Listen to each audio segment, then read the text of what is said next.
Chapter 4.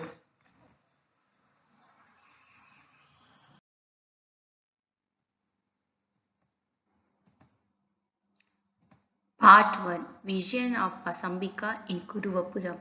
We three wanted to do meditation in accordance with the instruction of Sri Palniswami.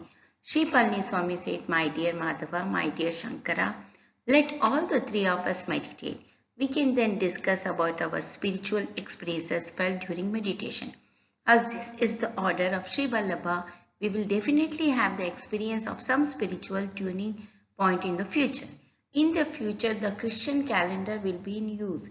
According to the Christian calendar, today, Friday, May 25, 1336, is a completely propitious day with high yogic powers. This day will be of special significance in our lives. I will leave my physical body here and go to Kuruvapuram in my subtle body.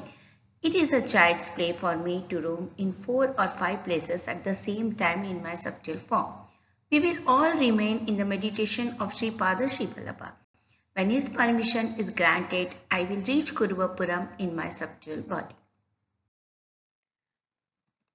Part 2. The way for accessibility of Swami's grace. On hearing the words of Palniswami, I wondered and said, "Swami, Madhava saw the divine auspicious form of Sri Vallabha. You are always in communion with Sri Vallabha in subtle planes, but I know only his name but not his form. How can I meditate upon him?"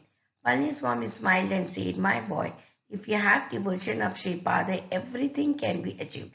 A tortoise protects its offspring with thought waves even if they are left at a very far away place.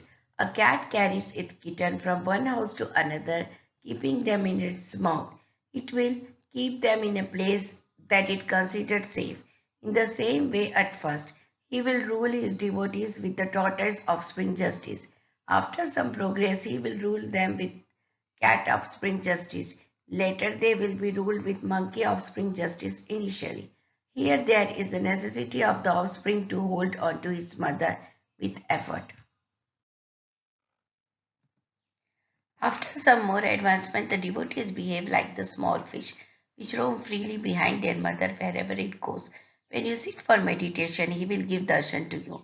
Sri Vallabha wanted to take an important decision for the future, so he wanted me to go over to Kuruvapuram in my subtle body on his momentous stay. As soon as I receive his orders during meditation, I will at once proceed to Kuruvapuram. Some important incident is going to take place there. Lord Sri Datta has granted me the unique opportunity of witnessing that event completely with my eyes. Saying so, he went into meditation. Madhav and myself also took the meditation soon after.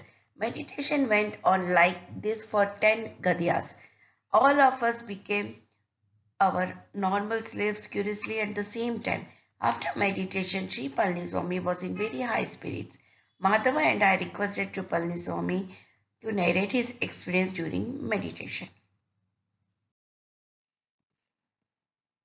Part 3. The story of Shiva Sharma, the result from contemplation of Sri Pada Sri Vallabha.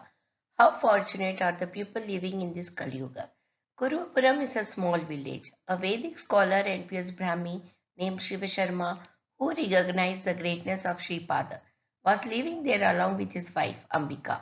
Theirs was the only Brahmin family in Kuruvapuram. Daily he used to cross the river and earn money through acts appropriate for Brahmins to eke out a living.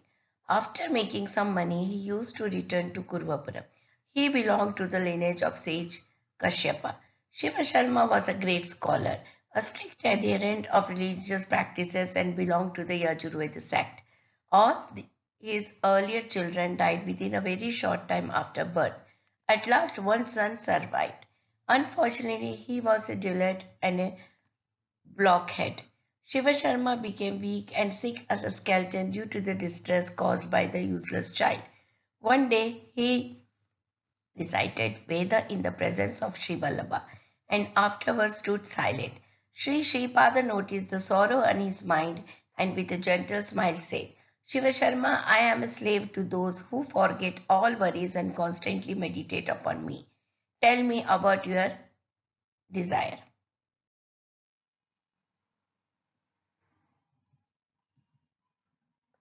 For that, Shiva Sharma said, Swami, I wish that my son should become a greater scholar and orator than me. All my aspirations became futile. My son became an incorrigible idiot.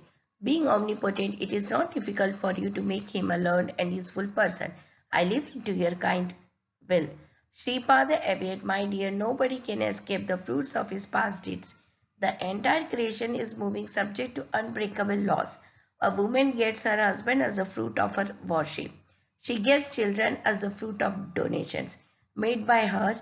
One should always donate to deserving people. Donations made to unworthy persons bring undesirable results. If food is offered to a good-natured person, the donor of food devises some part of the merit accruing from the good deeds performed by the good person. Donation should be made without arrogance. Then only it gives good results. On account of past karma, you got a dull-witted one as your son. You couple wanted a child with a long span of life. You did not want a short-lived child. So I granted you a son with a complete span of life.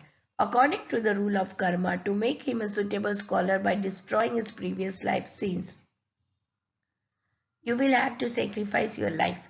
If you are prepared to sacrifice your life, I will make your son a worthy scholar. For that, Shiva Sharma replied, Swami, I entered old age. I am ready to sacrifice my life. What more can I wish than my son becomes a great scholar and speaker like Brahaspati?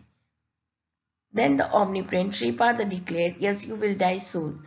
After death, you will remain up for some time in the subtle body and undertake penance in an underground cave at the foot of a neem tree in Dishala town. Afterwards, you will take birth in the holy land of Maratha. Do not reveal this to your wife under any circumstances. Part 4, revealing the future birth of Sripada Shivallabha. Shiva Sharma died soon. Ambika along with her son were begging for food and were living a miserable life. There was no end to the taunts and remarks of ridicule by the neighbors. That Brahmin youth could not bear the derisive remarks of the people. He ran towards the river to commit suicide. His helpless mother also wanted to end her life, and she also ran after him. As a fruit of their previous births, Mary Shripad saw them on the way. He dissuaded them from their suicide attempt. With his boundless compassion, he converted the foolish boy to an erudite scholar by his mere will. He instructed Ambika to spend the rest of her life worshipping Shiva. He expatiated at length the result obtained from worshipping Shiva at the time of sunset on Saturdays. He granted her a boon that in her next birth she would be blessed with a son who is equal to him in all respects. However, as there was no one equal to him in all the three worlds, he himself resolved to be born as her son in her ensuing birth. My dear, Sri Charan's incredible Leela took place in my presence today, that is Friday, May 25, 1336.